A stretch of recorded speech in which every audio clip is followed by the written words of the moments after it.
Review for session 5, our negotiation final. A lot of what we've learned is going to affect us in one way or another, whether we are protecting our manuscript or filing a copyright or negotiations. As we found, those cover a lot of territory.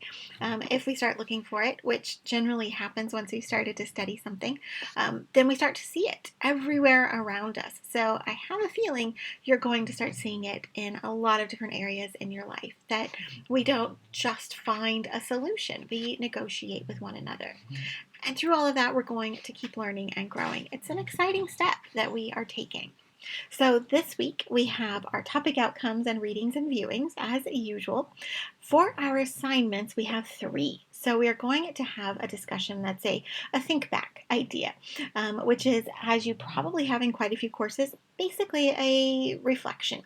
What sort of things have you explored and learned? And it's our opportunity to share those with each other and grow from those. So I know I'm excited to see what everyone has to say. Then we have our discussion that is a final negotiation. This time I represent the publishing house, and you are going to represent the agent. You are going to be the agent representing an author. So we're going to move in a different direction with our negotiations, but it's pretty much the same as session 4. Then, of course, we have our final submitted assignment, which is a 2-part final reflection. So let's go explore.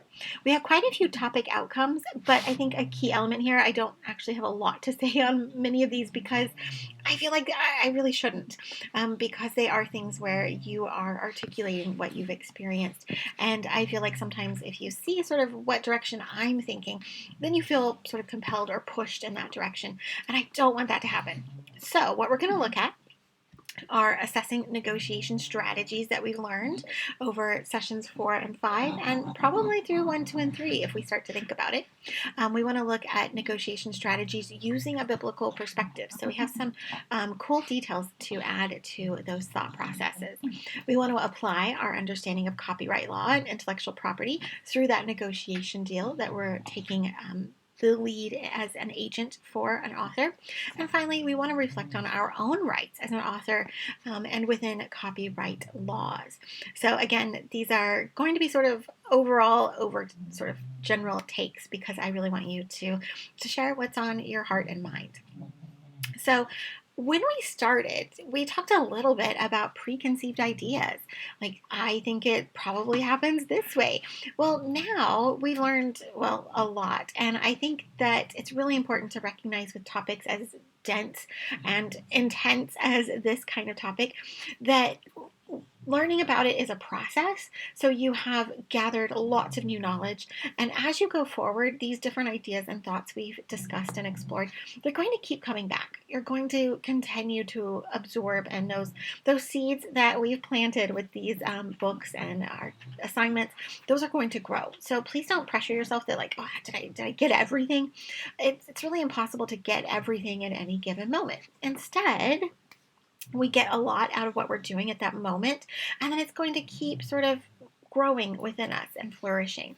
So perhaps a way to think about it is that we came in with preconceived ideas of like what this could be, or in some cases I felt like I looked at an idea and I said, I don't know. I don't have a thought for it. But now we also have strategies and knowledge that we've learned. So there may be things that were preconceived notions that are actually really good that you should keep. And there may be things that we should alter those with, or that we add to those with. So it could be kind of a combination of what we had in our heads, what we explored as we went through the class, and now as we reach the end, things that have sort of solidified. One image that keeps coming back to me is that example of the 2 sisters and the orange, and that both people could have had everything they needed, but because we go in and out everywhere through life with sort of a negative balance perspective, neither one of them got everything they could have gotten. And I wonder how I can create that environment of understanding for myself, for everyone around me. Like, is that even possible? Are we always going to sort of operate on this negative idea? Is that just sort of human nature? But it keeps sort of wiggling around in my mind, and I look forward to how it keeps growing, because it's definitely there from now on. Our second topic was discussing negotiations strategies using a biblical perspective. So I put our biblical perspective for session 5 here, but I thought it was a really exciting thing to think about how negotiations are part of what we need to do. And we often have this idea that we are good at it, or we're bad at it, or that it's intense, or that it's difficult, or that it's going to take something from us that we may not have. But I don't think we're right. I think that negotiations are truly part of pretty much every day. As we even talked about in class, sometimes those negotiations are with our own selves. Like, how is today going to go? And while that can be a really, really difficult path at times, it also it's part of absolutely everyone. For instance, I get a wonderful email on a Monday from a woman I greatly admire, and she calls it Mood Mondays, and it just encourages me to choose my week and to choose my attitude. And I think that this really covers that we have to think about how we're acting, and we have to look at these as encouraging steps. All of you have done amazingly. And I think you all have really great insights into what steps you need to take, because none of these things are single answers. They are dependent upon each one of us and how we perceive the world. And that's a good thing. It's a very good thing. Our final two, as you can tell, I don't have a lot to say because I don't want to push you in any one direction. We are applying our understanding. So this time I'm the publisher and I'm arguing for the company, but you are arguing for that author. And it's exciting in this sense, because don't we all want to find that person? We want to find an agent who argues for us, who demands the best for us. And I mean, honestly, yeah, I'm not super passionate about negotiating. That's not my number one thing that I want to do. I enjoy it, the flea market and the garage sale and all of that. But at the same time, I don't want to live my life like that. That's not my passion for life. But there are absolutely people who are so amazing at that. And I know we all want to find them. But we also don't want to be a pushover, so that we support them in their aims to get us the best possible things. So while we looked at job offers, sort of, I think it's really good to see that there are a lot of possibilities that we maybe haven't considered. And our final topic for this session is to reflect on our rights as an author and copyright laws. What are they doing for us?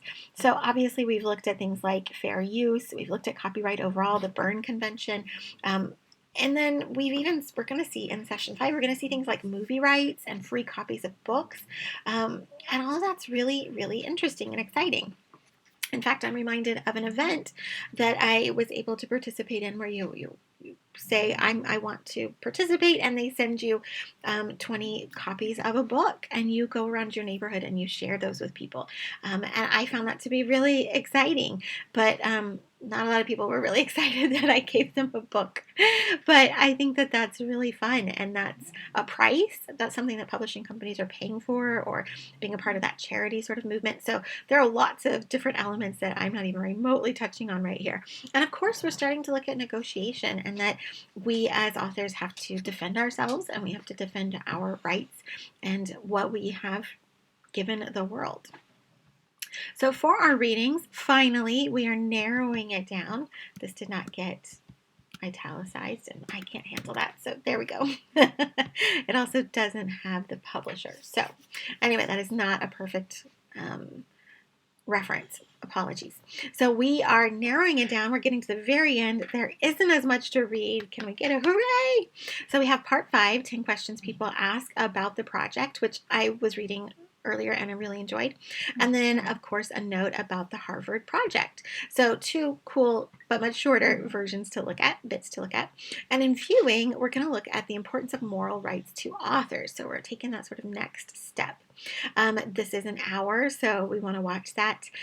Watch your time when you're going into that.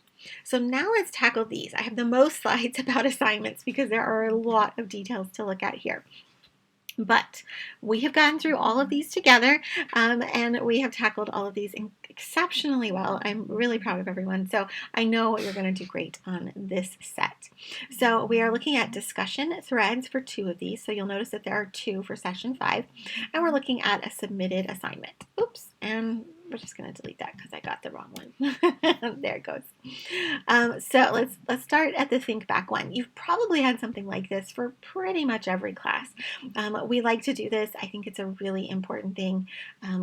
for every possible class you could ever take. It's something I've always tried to do when I'm taking a class. And it's also something I try to do when I'm teaching one, because I want to see sort of what happened for students. And I want to see sort of what should stay the same and what should change and all those kinds of things. So this is our chance to discuss and share. So I know y'all are going to do well. And we are looking at our view of copyright law and intellectual property, and whether or not that's sort of been changed by learning in this course. Like, do we have fewer or more concerns now? Do we feel like we know more, or just the tip of the iceberg? What does all of that feel like to us? And how are we going to carry that biblical perspective further into our future negotiations? What is something that we can pull toward ourselves to keep that peace within us and that good frame of mind as we tackle these things? I think this is a really interesting point to raise, because I feel like art isn't always appreciated. And so when we're talking about making a living off of art, which writing is absolutely an art, we often find people sort of pushing back against it, as though art is not worth a salary or worth a good living, that art is something you do on the side, but you have to have the real jobs on the other side of it. And I think we have to push back against that, because art is so incredibly important to every aspect of the world. So I hope you'll take that to heart, that you need to fight for art, for your art. So we're going to do a negotiation again. It was a lot to learn that first time as we tackled it, as we figured out the machinations of negotiating and counter offers. So we should be a little more comfortable, but this week we're going to take a slightly different angle. So we're going to take all those skills that we're learning, and we're going to look at our role, and I'm taking on the opposite role, and we're going to work again on negotiating with each other. So I'm offering that first opening salvo, and then you are replying to it, and then I will reply again, and then you'll reply to it. So there are 2 videos for each part. So let's look at you. Obviously, I have my own hidden document that is telling me my side of it. But what about your side? Which also makes it difficult, because I know your side. So I have to sort of play against those ideas. So through the Looking Glass Publishers, that's me, I'm interested in publishing the second book from world-renowned author entitled Alice, My Life as a Fictional Character. So we have this book by Alice, and you are representing her as she goes into negotiations. So your role leaves several items of concern to bring to the negotiation. You are looking at this entire list. So you're looking at rights, territory, rights granted, etc. It's a long, full range. You're looking at a royalty advance. You're looking at royalty rates. What do those look like for hardcover, for mass market, for ebooks? What about subsidiary rights? That would include a movie, don't we think? Things like that. What about this manuscript length? What does that look like? Author copies. We expect to get some free ones and to be able to share those with people we care about. And then obviously, your author needs to be part of promoting things. And what is that marketing budget going to look like? Because to me, these kind of go hand in hand with how much money they're going to spend, and make sure you've got good connecting flights and good hotels instead of, hole in the walls. And finally, cover artwork. So let's go look at the details here. So things that you know that are just part of everything. Royalty rates are generally between 20 and 22%. Ebooks could go higher at 30%. Subsidiary rights are usually split 50-50, but hey, you don't want to stop there. You're fighting for your girl. You want Alice to do well. Now we have our thoughts. So we have sort of things that are standard across industries, and obviously those are standards for a reason, but at the same time, what in life is not in some way negotiable? Like that's just the reality, right? So here are your thoughts for what you would like to see happen. You want an advance in 6 figures. So what is that number? That's the 100,000s. You want to retain movie rights. You have a manuscript that's 40,000 words. So what kind of number am I giving back to you? Alice is available for publicity, so you're not worried about PR. Alice has requested to get an 85% reduced price on any book she buys from the publisher, and she'd like at least 1,000 free copies. Penultimately, Alice doesn't care about the marketing budget, but hey, remember, authors don't have to think about all of it. That's why we have an agent. So you think as the agent that the publishing company should spend about 100,000. So 100,000 range, which is already what we're looking for our advance as well. Finally, you have a very specific designer for the cover artwork named Gauguin. He is very good and obviously very expensive, and if you know Gauguin, that would be. You don't want to have to pay for his services yourself. You think, hey, they should pony up for this one. Finally, your BATNA is you have 3 offers on the table, but hey, we published your first one and you'd like to stay with us. And I mean, come on, we're Through the Looking Glass publishers. We're part of Allison Lewis's life. So, overview. You're doing the same things, right? You're checking out my video, which is in our course shell as the first post to the session 5 negotiation discussions. And it's on our course YouTube channel. And on our course YouTube channel, outside of the technology quick guide, is a quick guide for Kaltura, the way I tackle it each time. You want to respond, right? So it's the same thing that we did last time. We're looking at what has been offered, and we're looking at what we want. And we're saying, well, how can we come to the middle? How do I, make it clear that this is a really important thing? How do I push for what I want without being ridiculous? Like, obviously, this is what we are all working on, right? With all of these things. You're seeking a publisher for her newest book, but do you want to tell them that you have all these other offers? Is that going to be good or bad? If you tell us you have lots of other offers, then should we keep discussing with you or just be like, forget it, like we're not even going to try? Like, we too have other authors as well. So we're looking at all those different pieces and we're trying to find that middle ground. I think you're all going to do amazing. You did great in that first round. It's just another chance to try again to sort of find our footing within these things. So let's look at the space here. So mine is up, it's ready to go, and then you are going to respond hopefully by Wednesday, and then I respond by Friday. I'm going to aim for Thursday. Last week I got there by Friday, and then you respond again with a second video. As you saw, I tried to do my second statement as written because I also wanted to make some comments about each person. I don't want you to feel like pressured by those. I just want it to be like a further discussion. For instance, a lot of times we bring in things that aren't useful in the sense that we tend to talk about family and things like that, or we talk about health, and we do not want to do that in any of these situations because they can't ask us those questions for a reason. It is against the law to ask you about your family status. It's against the law to ask about your direct health.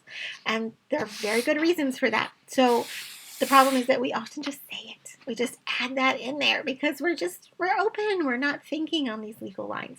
So that's what I'm hoping to add to there. Just, hey, think about it. Like maybe not, like, or try. I'm horrible at it. That's why I'm telling you because I'm like, oh yeah, my family. And I just bring them in. I try to catch myself and I don't always win. So I share things with you that I know I need to work on. You all did great. And I'm just trying to give some tips. So our final item is our reflection that we're submitting as a submitted assignment. And it has 2 parts. So let's look at both. Part 1, we're thinking about this negotiation stuff. I think it's really useful to just have this sort of talk with yourself. Like, yes, you're sharing it with me, but it's just for the 2 of us. It's just sort of thinking about these ideas. Like, what did each part sort of feel like? Essentially, you're telling me your feelings. Like, what do you feel you did well? What could be better? How did that feel? Do you feel successful? Did it feel overly stressful? It's just, to me, it's about information for you about yourself. Until we try these things, and obviously we're in a sort of safer space to try them, but trying it is a great step in sort of processing how we feel. I genuinely remember, oh gosh, it's been 25 years or more since I had this interview. I went in and I met everyone. It was going really well. And then they said, okay, so what we ask every person is to sit down and do X. And I was an architect at the time, studying architecture. So I had to like draw some basic drawings. And I completely panicked. And I know now that I could have just said that. I could have said, I'm sorry, I'm completely panicking. I don't know my own name right now. I know now that that's my reaction to events like that, that I genuinely still do that when I panic. I don't know my own name and I need like 2 minutes to get back to reality. But I didn't know that. that, I just completely panicked and I just left. I never called them again because I was so incredibly upset. But I want you to see that there are things that we feel, things that maybe we have to think about in life. I have to think about that because it's part of me. It doesn't make me bad or wrong or terrible. It's just part of how I react. And I don't need to be a different person. I'm me. And so I have to work within my framework. So I'm telling you that because I want you to think about these things and how you feel so that you approach it in a way that you are comfortable with and in a way that allows for who you are as a person and as an individual. Obviously, there are things we all want to grow with, but there are also things that are sort of part of us. And maybe we get through them one day, maybe we don't. And it's okay because it's us and we are each great individuals. Finally, we're going to do part 2 to this, and we are going to think about sort of the overall negotiation experience and provide a summative reflection of our learning. So as you see in Getting to Yes, they talk about principled negotiation can be used whether there's one issue or several, two parties or many, whether there's a prescribed ritual as in collective bargaining, so unioning, or an impromptu free-for-all as in talking with hijackers. Hopefully you don't have that experience. But again, it's going to happen, right? We're negotiating with ourselves and everyone around us. So there are 3 questions to think about for this course as a whole. Remember the summative idea. What have you learned about your rights? How will this knowledge directly affect your actions or, importantly, give you power in your career? Because your art is valuable and you are worthy of a return on that investment. As an author, how do you perceive the fair use balancing test? Like, what would that look like for your own work or if someone challenged you? Do you feel this is an aid to you? Or does it sort of give you pause? And share about that. I think that definitely can go both ways. And finally, what power do you feel you have as an author overall? Do you believe you have more power in the creative allowances of the law or the personal parameters of negotiation? So I hope in the end that you realize that you truly are offering the world something incredible. We have all, I believe, had those moments where we read or we see or we hear something that transforms a piece of us. Or perhaps those moments where we see a piece of ourselves out there in the world in someone else. And it is the reason I read. It's the reason I teach literature. It's the reason I love checking in with creative writers and supporting you, because it is so insanely valuable for every single one of us on the planet. So have fun out there. We are nearing the end of the difficulties, but I hope that you'll continue to see these as things that add to your strength and your power and your abilities as an author and as a negotiator. So see you out there in session 5.